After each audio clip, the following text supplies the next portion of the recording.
오늘 말씀은 다가오는 금요일인 3.1절 105주년을 맞이해서 그리스도께서 주신 자유로 하지 말아야 할 것은 무엇이고 또 꼭 해야만 하는 것이 무엇인가 하는 것에 대한 말씀을 살펴보면서 여러분과 함께 은혜를 나누고자 합니다. 지금 우리들이 우리나라 말로 우리의 이름을 부를 수 있는 자유, 이것은 당연한 것이 아닙니다. 지금 우리들이 너무나 당연시하는 우리나라 글로 된 성경을 보고 우리나라 말로 된 찬송가를 부를 수 있는 이 자유 역시 결코 당연한 것이 아닙니다. 과거 일본 제국주의자들에 의해서 만 35년간이나 우리는 우리의 글을 빼앗겼고 우리의 이름을 빼앗겼고 우리의 말을 빼앗긴 슬픈 역사를 가지고 있습니다. 그러하기에 우리는 자유가 공짜가 아님을 이미 잘 알고 있습니다. 우리가 당연하게 여겼던 그 자유를 위해 얼마나 많은 사람들이 생명을 바쳤으며 얼마나 많은 사람들의 피와 땀과 눈물을 흘렸는지 우리는 기억해야 할 것입니다. 왜 사람들은 자유를 위해서라면 생명을 바칠 만큼 피와 땀과 눈물을 흘린 만큼 소중한 가치로 여기는 걸까요? 자유가 그토록 소중한 이유는 인간이 하나님에 의해 창조될 때 자유의지를 가진 인간으로 창조되었기 때문입니다. 창세기 1장 27절에 보면 하나님께서는 하나님의 형상대로 사람을 창조하셨습니다. 남자로 여자로 창조하셨습니다. 하나님의 형상은 하나님의 외모가 이렇다 하는 그런 뜻이 아닙니다. 하나님이 외모가 이렇게 생겼다는 뜻이 아닙니다. 하나님의 형상은 하나님만이 지니신 지성과 감성과 자유의지를 지니신 신의 성품, 신의 품격을 뜻합니다. 하나님께서는 인간을 창조하실 때 바로 그 신의 지성과 감성과 자유의지를 인간들에게도 주신 것입니다. 그러하기에 인간은 자유의지를 가지고 태어났기에 인간은 자유롭게 살 때 살맛이 나는 겁니다. 그리고 자유를 빼앗겼을 때 자유 없이 누군가에게 지배당하고 착취당하고 누군가에게 조종당하고 살 때는 영 살맛이 나지 않는 이유가 여기에 있는 것이지요. 많은 사람들은 창세기의 말씀을 읽으면서 종종 이런 의문을 가지지요. 하나님은 왜 선악과를 만드셨는가? 왜 선악과 만들어서 아담과 하와가 죄를 짓게 하셨을까? 하나님이 선악과를 만들지만 않았어도 인간은 타락도 하지 않았고 죄인도 되지 않았고 죽도 않았을 것이 아닌가 하는 의문을 가집니다. 하나님이 왜, 우리를 누구보다 사랑하시는 하나님이 왜 그랬을까요? 창세기 2장 말씀을 보면 하나님은 최초의 남자 아담과 최초의 여자 하와를 창조하신 후에 에덴 동산에 있는 모든 열매는 다 먹어도 좋다 허락하셨습니다. 창세기 2장 16절 말씀입니다. 하나님이 아담과 하와에게 하신 말씀입니다. 동산 각종 나무의 열매는 내가 임의로 먹되 임의로 먹어라. 먹고 싶은 대로 마음대로 다 먹어도 된다 하셨습니다. 하지만 창세기 2장 17절에서는 선악을 알게 하는 나무의 열매 이것만은 먹지 말아라. 단 한 개만 제한을 하셨습니다. 하나님은 왜 다른 열매는 다 먹을 수 있는데 선악과 열매 하나만 굳이 먹지 말라 제한을 하신 걸까요? 도대체 선악과는 어떤 것이길래 이것만은 먹지 말라 하신 걸까요? 예를 들어 한 나라의 왕이 왕자와 공주에게 이렇게 말했다 칩시다. 나의 사랑하는 왕자야 공주야, 다른 것은 네가 무엇이든지 다 해도 된다. 딱 하나만, 이것만은 하면 안 돼. 이것은 왕의 고유한 영역이니까 이것 하나만은 좀 지켜줘야 돼. 바로 이것이 선악과입니다. 그러니까 선악과는 신과 인간의 경계선을 뜻합니다. 선악과는 선과 악을 판단하는 심판의 기능은 하나님의 고유 권한입니다. 하나님이 심판하시는 거 아닙니까? 이것만은 하나님의 것이니 손대지 말라. 이게 선악과예요. 그런데 사탄의 화신인 뱀이 뭐라고 유혹합니까? 아니야, 선악과 먹고 너도 하나님 되라고 유혹했던 거 아닙니까? 뱀의 유혹은 하나님의 고유 권한마저 인간이 빼앗아 버려라 유혹했던 겁니다.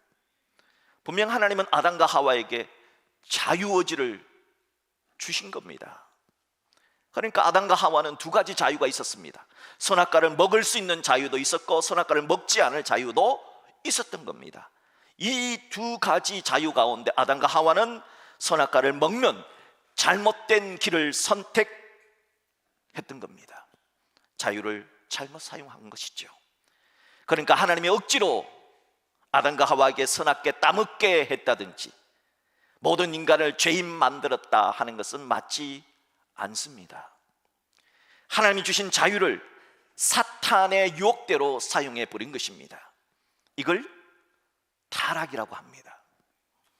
그런 의미에서 자유란 하나님의 말씀이라는 이 경계선 안에, 테두리 안에 있을 때 참된 자유를 누릴 수가 있는 것입니다.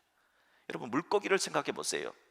물고기는 물 속에 있을 때 자유합니다. 마음대로 이리저리 헤엄쳐 다닐 수 있는 자유가 있습니다. 물 속에 있는 것이 하나님이 명하신 물고기의 경계선입니다. 그런데 그 경계선을 벗어나서 물 밖에 나오는 순간 어찌 됩니까? 물고기가 물 밖으로 나오는 순간 물고기는 자유를 박탈당해 죽음을 맞이하게 되는 겁니다. 우리가 알다시피 선택에는 반드시 책임이 따르고 결과가 따릅니다. 인류의 조상인 아담과 하와는 하나님 주신 자유의지를 하나님의 말씀 밖에서 사용했습니다. 물 밖으로 나간 물고기의 결과가 죽음이듯이 아담과 하와가 그리고 그의 유전 인자를 받은 모든 인류는 그 순간부터 죄와 죽음이라는 결과를 받아들이게 된 것입니다. 그렇다면 어떻게 하면 하나님이 태초에 인간을 창조하실 때 주셨던 그 자유를 다시 그 에덴 동산의 그 자유를 다시 회복할 수가 있을까요? 죄송하지만 인간의 힘으로는 불가합니다. 그래서 오늘 본문 갈라디아서 5장 1절은 그리스도께서 우리를 자유롭게 하려고 자유를 주셨으니 예수님이 우리에게 자유를 주셔야만 자유할 수 있다 하신 겁니다. 주님이 주신 자유는 다시 뱀의 유혹을 받기 이전처럼 사탄의 종로로 타지 말고 자유롭게 살라고 주신 겁니다. 사실 아담과 하와가 사탄의 말을 듣고 금지하신 선악과를 따먹은 이후부터 인간의 몸에는 죄라고 하는 죄의 DNA가 유전인자가 흘러서 마음으로 짓는 죄, 말로 짓는 죄, 행동으로 짓는 죄, 알고도 짓는 죄, 모르고도 짓는 죄 등등의 죄의 노예로 살아가고 있습니다. 그런데 이 죄를 해결하면 딱 한 가지 방법밖에 없어요. 하나님이 이런 법을 하나 만들었어요. 누군가 죄 지은 자를 대신해서 피 흘려 죽으면 그 죄가 해결이 된다는 겁니다. 히브리서 9장 22절에 하나님은 이런 법을 만들었습니다. 피 흘림이 없은즉 사함이 없느니라. 피 흘려 죽어야 한다는 겁니다. 여러분, 옆 사람한테 혹은 여러분의 가족한테 한번 물어보세요. 당신 나를 위해서 피 흘려 죽을 수 있어? 여러분, 뭐 지금 묻는다고 대답하기는 곤란합니다. 대답 안 하면 더 힘든 일이 생기지요. 당신 나 대신 죽어줄 수 있어? 만약에 진짜 너무너무 사랑해서 대부분 엄마는 자녀들을 위해서 죽을 수 있다 그래요. 물론 나쁜 엄마는 안 그렇겠죠. 좋은 엄마는 그렇게 해요. 자녀를 위해서는 죽을 수도 있는 것이 엄마예요. 그런데 정말 그렇다고 칩시다. 그런데 그분의 피 역시 죄인의 피이기 때문에 효과가 없어요.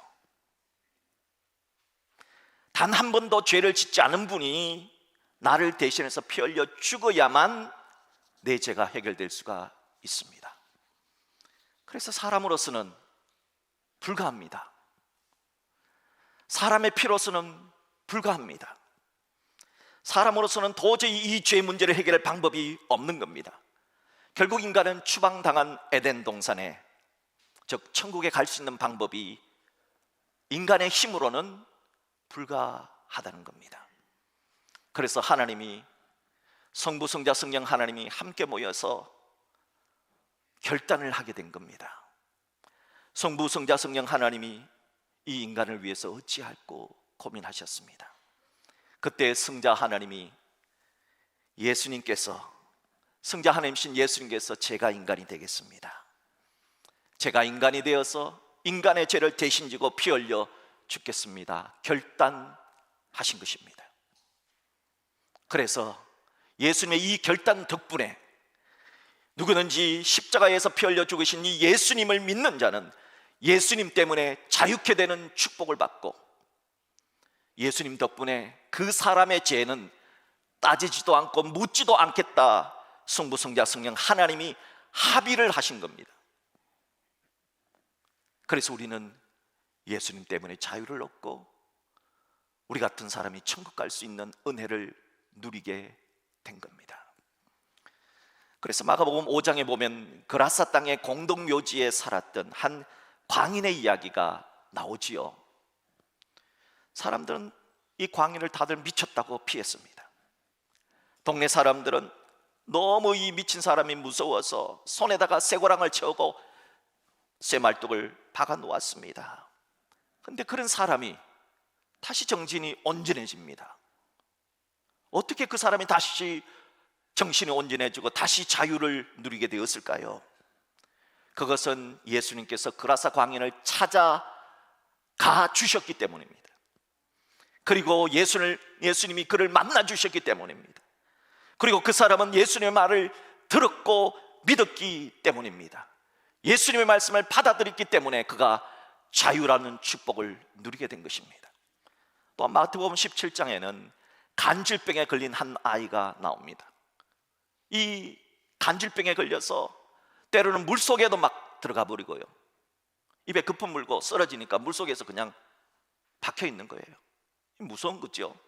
간질병에 걸려서 그냥 불 앞에 지나가다가 쓰러지니까 불 속에도 막 들어가서 대기도 한 겁니다. 그런데 제자들이 이 아이를 고치려고 애를 썼습니다. 그런데 안 되는 거예요, 제자들은. 근데 예수님은 그 간질병에 걸린 아이를 고쳐요. 그래서 이 제자들이 예수님한테 찾아갔습니다. 조용하게 묻습니다. 예수님은 되는데 왜 나는 안 되죠? 여러분, 우리가 이런 이야기를, 이런 기도를 자주 하지 않습니까? 예수님은 되는데 왜 나는 안 됩니까? 예수님은 되는데 우리의 기도는 왜 응답받지 않습니까? 그때 예수님께서 들려주신 대답이 있습니다. 우리 같이 합독할까요? 시작. 너희 믿음이 작은 까닭이다. 믿음의 문제라는 겁니다. 예수님은 하나님에 대한 절대 신뢰, 절대 믿음을 갖고 있습니다. 그런데 우리는 하나님께 기도하면서 될까? 되면 좋고 안 되면 말고, 절대 믿음이 아니에요. 절대 신뢰가 아니에요. 이렇게 자유라고 하는 것은 예수님의 말씀을 절대적으로 신뢰하는 곳에, 절대 믿음이 있는 곳에 자유가 임하는 겁니다. 예수님의 말씀을 믿고 받아들이는 곳에 치유가 임하는 겁니다. 그런 의미에서 예수님의 말씀을 믿는 믿음을 가진 자는 예수님 안에서 자유를 선물로, 축복으로 받은 자들입니다. 그렇다면 예수님이 주신 자유를 받은 성도들은 그 자유를 어떻게 사용하며 살아야 할까요? 오늘 갈라디아서 5장은 우리에게 두 가지 삶을 요구합니다. 첫 번째는 자유를 선물로 받은 성도들은 다시는 죄의 종이 되지 말기입니다. 갈라디아서 5장 1절 하반절의 말씀을 합독합니다. 그러므로 굳건하게 서서 다시는 종의 멍에를 매지 말라. 주님의 말씀입니다. 멍에라는 것은 소나 말 같은 짐승의 목에 물건을 실어 나르기 위해서 놓은 이 나무 틀을 멍에라고 그래요. 종의 멍에를 다시 매지 말라는 말씀의 뜻은 예수님을 믿어 자유케 된 성도들은 또다시 과거의 죄된 생활로 돌아가서는 안 된다 하는 뜻입니다. 여러분, 한번 생각해 보세요. 어떻게 얻은 자유입니까? 예수님이 우리를 대신해서 피 흘려 죽어서 얻은 자유 아닙니까? 그런데 우리가 이 고귀한 자유를 죄를 짓는데 또다시 과거의 죄된 생활을 하는데 사용해야 되겠느냐? 그럴 수는 없지 않느냐 하는 것이지요. 성화 가운데 이탈리아 화가 도메니코 페티라는 화가가 남긴 에케 호모라고 하는 아주 유명한 그림이 있습니다. 1719년 5월 어느 날 이 그림 앞에 독일의 진젠도르프 백작이라는 사람이 서 있었습니다. 이 그림 앞에는 라틴어로 나는 너를 위해 고난을 받았건만 너는 나를 위해 무엇을 주느냐라고 하는 말씀 앞에 시선을 떼지 못하고 무려 15분 동안이나 얼어붙은 것처럼 서 있었습니다. 그리고 이 말씀 때문에 진젠도르프 백작은 그의 인생을 완전히 바꾼 삶을 살게 됩니다. 그런 자신이 가진 백작이라는 특권을 포기하고 예수님을 따르는 모라비안 공동체를 만들었습니다. 이 모라비안 공동체가 바로 감리교의 창시자 요한 웨슬레를 변화시켰던, 그래서 유럽을 복음으로 변화시켰던 바로 그 경건주의 운동이었습니다. 그 운동의 지도자가 된 것입니다. 이 진덴도르프 백작이 변화된 이후 139년이 지난 1858년 어느 날 영국의 시인이요 찬송가 작가였던 프란시스 하버갈이란 한 여인이 또 이 그림 앞에서 발길을 멈추게 됩니다. 하버갈 역시 이 그림과 그림 아래에 글에 깊은 감동을 받습니다. 하버갈은 그 자리에서 노트를 찢어서 그림 아래에 문구를 적어 넣었습니다. 그리고 분주한 일로 그 메모지를 깜빡 잊어버리고 말았습니다. 어느 날 찢어진 종이 한 장을 벽난로에 땔감으로 툭 던져 넣었는데요, 이게 타지를 않는 거예요. 그래서 이상하다 해서 그 종이를 이렇게 다시 펴보니까 바로 예전에 에케 호모라고 하는 그림을 보고 메모했던 그 메모가 생각이 난 겁니다. 그리고 그 메모를 중심으로 만든 찬송가가 바로 내 너를 위하여 라고 하는 찬송가 311장입니다. 내 너를 위하여 몸 버려 피 흘려 내 죄를 위하여 살 길을 주었다. 널 위해 몸을 주건만 너 무엇 주느냐? 널 위해 몸을 주건만 너 무엇 주느냐?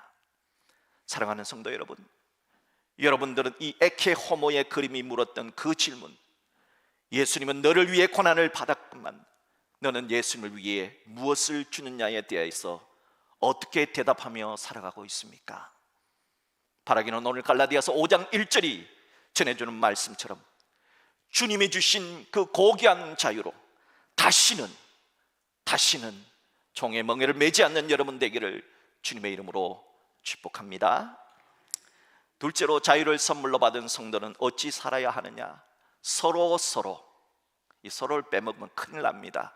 서로 너만 사랑의 종이 되는 것이 아니라 서로 사랑의 종이 되기입니다.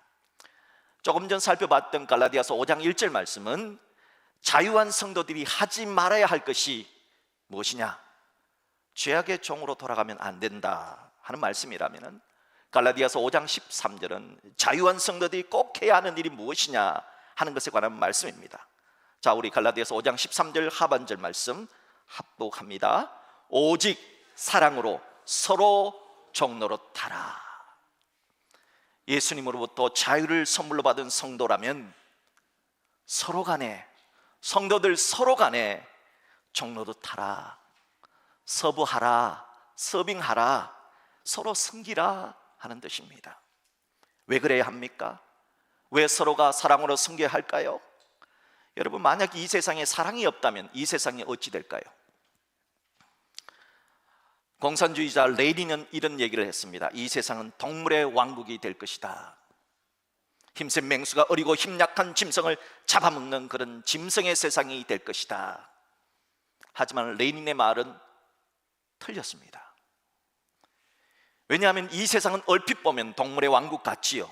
하지만 실제로는 동물의 왕국처럼 되지는 않습니다.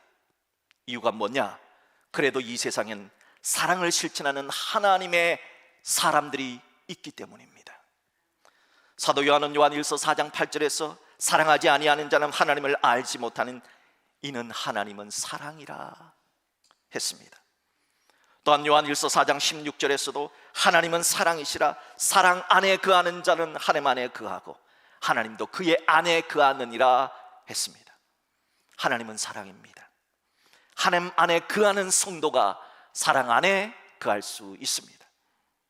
하나님이 없어야, 사랑이 없어야 짐승들처럼 약육강식의 세계가 이루어지잖아요. 그런데 이 세상이 동물의 왕국이 되지 않는 이유는 그래도 이 세상엔 사랑하는 사람이 있거든요. 예수님의 사랑을 실천하는 사람이 있거든요. 그래도 이 세상은 하나님 안에 거하는 멋진 크리스찬들이 있거든요. 그래서 이 세상은 얼핏 보면 동물의 왕국 같지만 실제로는 동물의 왕국처럼 되지는 않는 것입니다. 이런 분들 때문에 그래도 세상이 살만하다는 겁니다. 동물의 왕국에서는 무조건 힘세고 강한 자는 약하고 가난한 자를 착취하고 뺏습니다. 동물의 왕국에서는 기부라고 하는 것이, 도와주는 것이 없습니다. 여러분, 힘센 동물이 힘약한 동물을 잡아먹고 그 고기를 나눠주는 거 봤습니까? 절대로 나눠주는 것 없습니다. 그런데 멋진 그리스도인들 중에서는 예수님의 사랑으로 가난한 자를 돕거든요. 기부를 하거든요. 심지어 돈도 안 되고 돈도 전혀 안 되는 일에 목숨을 걸기도 하거든요. 자신의 돈과 에너지와 재능과 청춘까지 바쳐 그 먼 나라 가서 학교를 짓고 병원을 짓고 하나님 주신 자유를 누리도록 돕거든요. 지나간 우리나라의 역사를 한번 팩트 체크해 보세요. 일제강점기 때 이 나라에 선교사로 왔던 언더우드 선교사는 가까운 연희전문학교, 오늘날 연세대학교를 지었습니다. 경신중고등학교, 경신학당을 지었습니다. 아펜젤러 선교사는 배제학당을 세웠습니다. 스크랜튼 선교사는 바로 이화여대인 여성교육의 효신 이화학당을 세웠습니다. 로제타울 선교사는 우리나라의 첫 간호학교와 맹아학교를 세웠습니다. 우리나라 근대교육은 하나님이 주신 자유로 우리나라 백성들을 사랑으로 섬겼던 선교사들이 시작한 것입니다. 의료 분야는 어떻습니까? 알렌 선교사는 서양식 병원인 광해원을 개원했습니다. 로제타홀 선교사는 인천에 부인병원을 세웠고요, 아들 쇼돌 선교사는 결핵 전문 요양원과 병원을 세웠습니다. 우리가 크리스마스 때가 되면 크리스마스 씨를 사잖아요. 그 결핵 환자들을 도우려고 하는 그 크리스마스 씨를 만드신 분이 바로 쇼돌 선교사입니다. 스포츠 분야는 어떨까요? 여러분 축구 좋아하시죠? 축구가, 우리나라의 축구는 윌리엄 정킨 선교사가 도입했습니다. 야구는 필립 질레트 선교사가 도입했습니다. 골프 역시 윌리엄 네이놀스 선교사가 한국의 나인홀 골프장을 만들어서 시작된 것이 한국의 골프입니다. 3.1 운동 역시 어떻습니까? 독립선언서에 서명한 민족 대표 33인 중 16명이 크리스찬들입니다. 3.1 운동에 앞서서 일본 도쿄에서 28 독립선언이 있었는데요, 28 독립선언 역시 도쿄에 있는 기독교 청년회관 크리스찬들에 의해서 이루어졌습니다. 일제강점기 때 우리나라 안에 정부를 세울 수가 없어서 상하이에다가 임시정부를 세웠어요. 그때 상하이에 있는 한인교회와 그리고 모두가 크리스찬이었던 신한청년당이 이 조직을 이끌었습니다.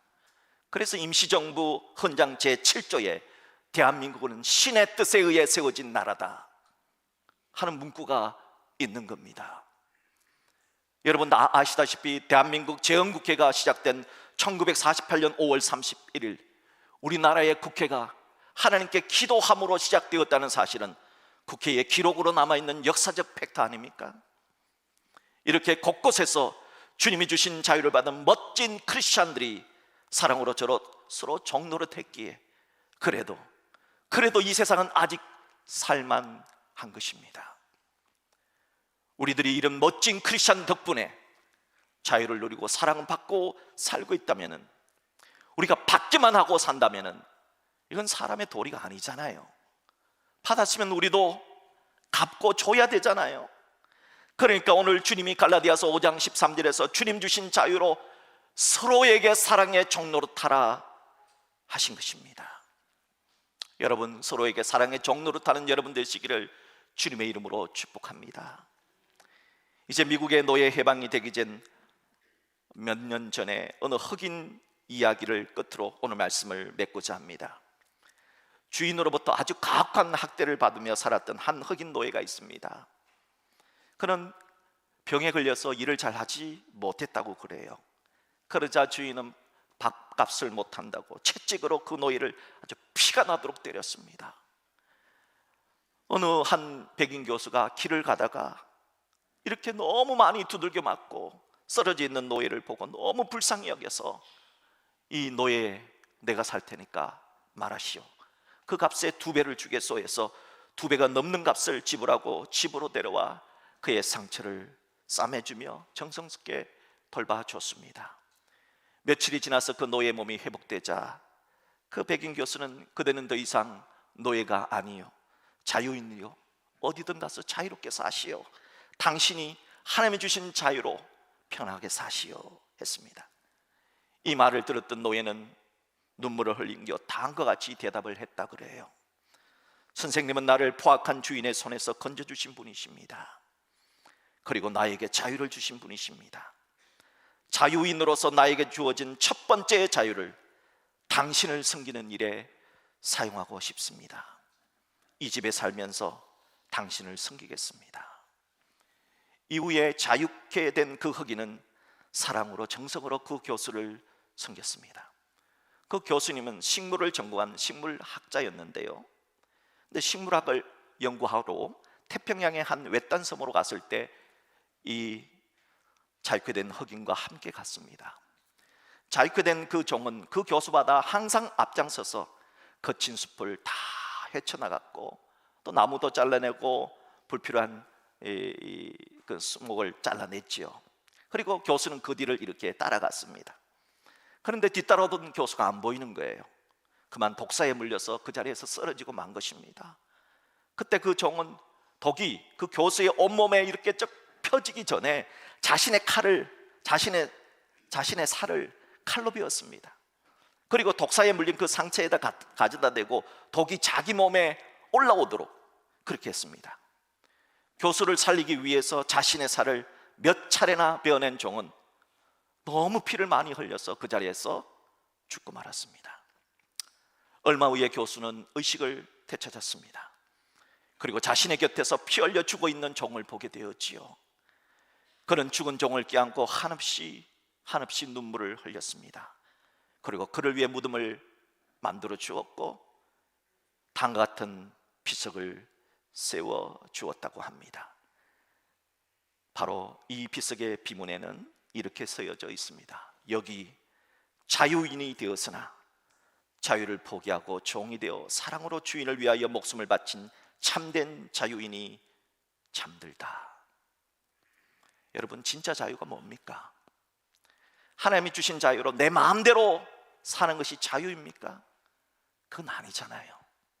진짜 자유는 주님이 주신 그 자유로 스스로 사랑의 종이 되어 살아가는 삶, 이것이 주님이 원하시는 자유의 삶이 아닐까요? 바라기는 우리들도 주님 주신 자유로, 그 고귀한 자유로 주님이 몸버려 죽기까지 한 성도들을 서로 사랑하며 섬기는데 우리의 자유와 에너지를 사용할 수 있기를 간절히 소망합니다.